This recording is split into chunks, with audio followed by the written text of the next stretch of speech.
అండి ఇప్పుడు 5 మినిట్స్‌లో రెడీ అయిపోయే కర్రీ లీవ్స్ రైస్ చూపిస్తానండి. చాలా ఈజీగా, టేస్టీగా, హెల్తీగా కూడా మనం చేసుకోవచ్చండి. ఇప్పుడు నేను ఏ విధంగా చేస్తున్నానో చూడండి. ముందుగా పోపు దినుసులను అయితే వేసుకోవాలండి ఆయిల్ హీట్ అయ్యాక.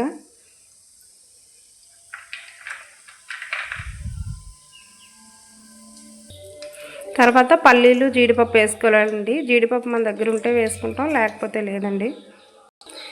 ఇవి బాగా వేగాక ఇప్పుడు ఆనియన్స్ కూడా వేసుకుందామండి. ఆనియన్స్ కూడా వేసుకొని బాగా మిక్స్ చేశారండి. ఇప్పుడు వీటిని బాగా వేగనివ్వాలి. ఇప్పుడు ఇందులో కొద్దిగా అల్లం వెల్లుల్లి పేస్ట్ కూడా వేద్దామండి. అల్లం వెల్లుల్లి పేస్ట్ పచ్చివాసన అంతా పోయే వరకు వేపుకోవాలండి.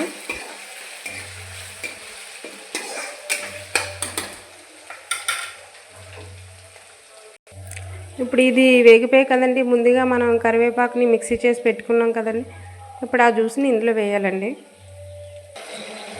ఇప్పుడు ఇందులో కొద్దిగా పసుపు, రుచికి సరిపడంత సాల్ట్ వేద్దామండి. ఇప్పుడు పసుపు సాల్ట్ వేసానండి. ఇప్పుడు దీన్ని బాగా కలుపుకుందాం.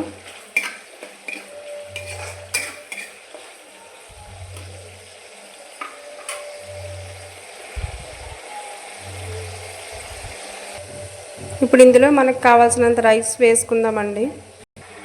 ఇందులో రైస్ వేసానండి. ఇప్పుడు దీన్ని బాగా కలుపుకుందాం. రైస్ వేసి కలుపుకున్నానండి. ఇప్పుడు మనకి ఎంతో ఇష్టమైన హెల్దీ అయిన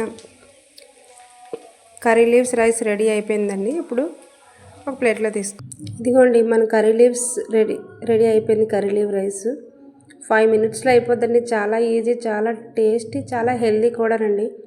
మీరు కూడా ట్రై చేయండి తప్పకుండా. నచ్చితే లైక్ చేయండి, షేర్ చేయండి, సబ్స్క్రైబ్ చేయండి. ప్లీజ్ సపోర్ట్ చేయండి.